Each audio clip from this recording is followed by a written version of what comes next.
Charles Martel and his Franks stopped the Muslim invasion during the Battle of Tours in 732. And because of this, they are often lauded as the saviors of Europe. But it was the peoples of the Pyrenean Peninsula who, despite early setbacks, resisted the Muslims for centuries.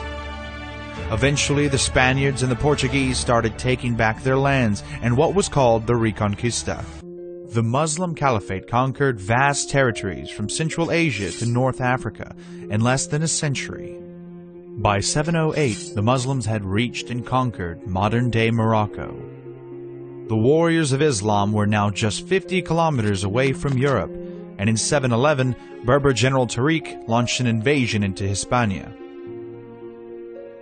At this point, the old Roman province was under control of a Visigothic kingdom. Muslim forces landed in Gibraltar, which in translation for Arabic means the Mount of Tariq. Although their forces only numbered around 12,000 strong, they started conquering the land and decisively defeating the Visigoths of King Roderick in 712 at the Battle of Guadalete. Shortly after, the capital, Toledo, was occupied.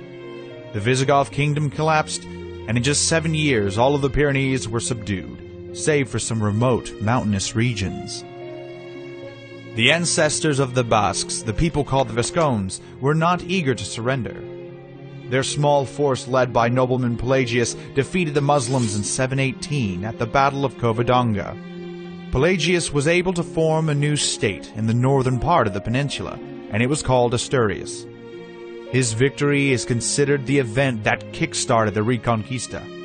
The Muslims saw very little gain in attempting to pacify this inhospitable region and set their eyes on France. Between 719 and 759, their forces tried to invade the Franks on multiple occasions, but every time were stopped. Back in Spain, the new king of Asturias, Alfonso I, took Pamplona and then most of Galicia by 750. The Muslims also had their share of internal problems, as in the same year the ruling Umayyad dynasty was toppled by the Abbasids. One of the last remaining members of the Umayyads, Abd al-Rahman, managed to save his life and take over Cordoba in 756. He formed an independent emirate and unified most of Muslim Spain under his control within the next 25 years. The emirs attempted to take over the northern part of the peninsula, but were stopped in 794. During the Battle of Lutos, Muslim forces were wiped out by King Alfonso II of Asturias. To the east, Christians formed a new kingdom of Pamplona. Eventually, this state would transform into the Kingdom of Navarre, while Asturias became known as the Kingdom of Leon. Two countries were allied in their attempts to drive back the emirate, but this alliance was defeated during the Battle of Valdenquera. This defeat would be the greatest the Christians suffered during the Reconquista. The emirate of Cordoba felt influential enough to declare itself a caliphate. This was a symbol showing that they were just as great as the Abbasid or Fatimid caliphates. Despite this, the king of Leon, Ramiro II, managed to defeat Cordovan forces in 939 at the Battle of Simancas. Unfortunately, the situation in the Kingdom of Leon was not stable, and soon after this victory, Castilla rebelled, and that didn't allow the Christians to continue their reconquest. Eventually, the situation would become more dire in the late 10th century. The caliph started to spend less time in the state affairs, and nobleman Almanzor became the de facto ruler of the caliphate. He completely changed the situation in the peninsula, as between 978 and 1002 he managed to defeat all Christian domains on multiple occasions. These kingdoms were forced to pay tribute to Cordoba after their crushing defeat at the Battle of Severa in 1000. His death in 1002 plunged caliphate into a civil war that ended with its own collapse. Muslim domain was divided into dozens of warring states called taifas, which can be translated as tribes. It seemed to be the perfect moment for the Christians to strike and take the peninsula back, and so the Navarrese king Sancho III succeeded in the unification of Castile, Leon, and Aragon. However, upon his death, his realm was divided amongst his many sons. This resulted in a number of wars between Castile, Leon, Aragon, and Navarre. Non-stop raids and chaos marked the 11th century. The central figure of the events that took part during the time is Rodrigo Diaz de Vivar, who is also known as El Cid. This military leader entered the collective mythos of Spain and the whole of Christendom through his actions. One of the kings he served, Alfonso VI, managed to unite Leon, Castile, and Galicia.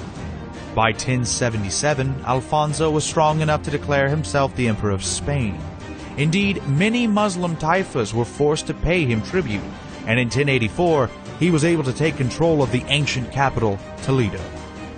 This act worried Muslim entities all over the peninsula, and they asked their southern neighbors, the Almoravid Berbers, for help. The Berbers came to Spain soon and delivered a decisive defeat to Alfonso in 1086 at Sagrajas. The Almoravids decided to use the weakness of the taifas, and by 1110 they occupied the southern part of the peninsula.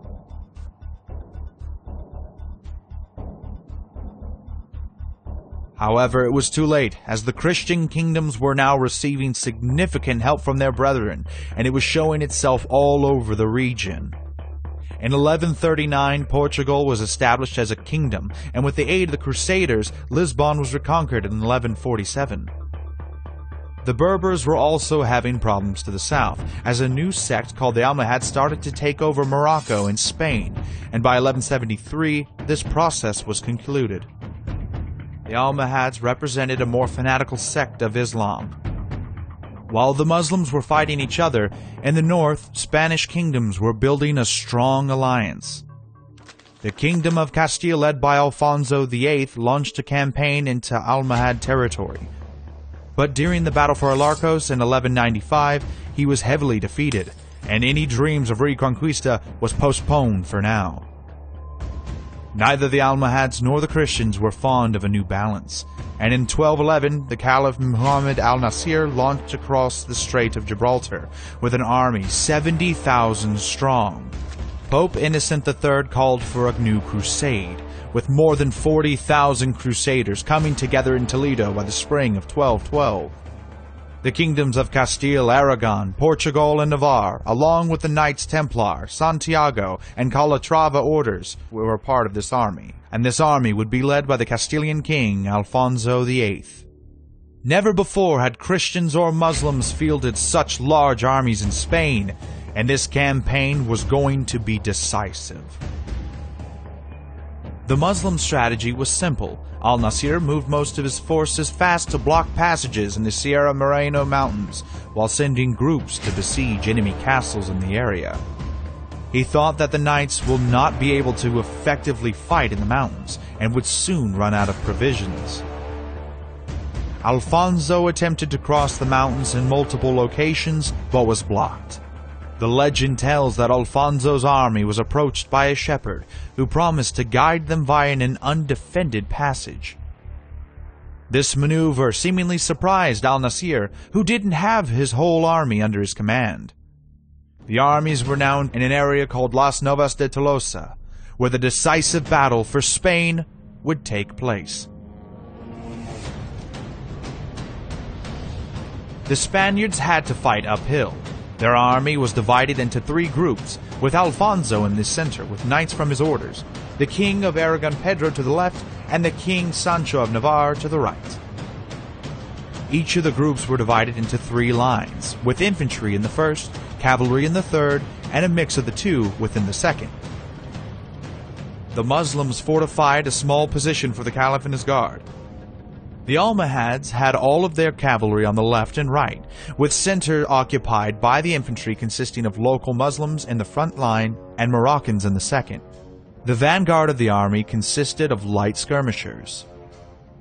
Everything began with the Muslim cavalry attack on the left and the right. After some initial success, the Muslim riders were counterattacked by knights in the second line.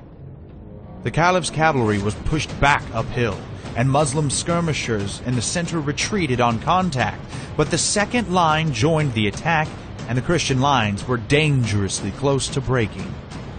It is said that at this point, Alfonso even panicked, as he remembered the crushing defeat at Alarcos. and only after encouragement from the clergy he managed to come to his senses and lead his center in a counterattack. The Spaniards stopped their retreat. The situation was still shaky. However, they would be saved by a brave tactical maneuver of King Sancho himself. The Navarrese ruler saw that most of the enemy was engaged in the center and on the flanks, so he led his knights uphill to attack the Caliph himself. The guard did not expect this move, and the knights were closing in on the Caliph. The Caliph lost heart at this moment and decided to run. As soon as Muslim forces saw that his banner was not present anymore, they broke their lines and attempted to withdraw. Sources claim that the majority of the Almohad army was killed or taken hostage, and the Spaniards were victorious. Although this victory did not bring any immediate results, it was a turning point.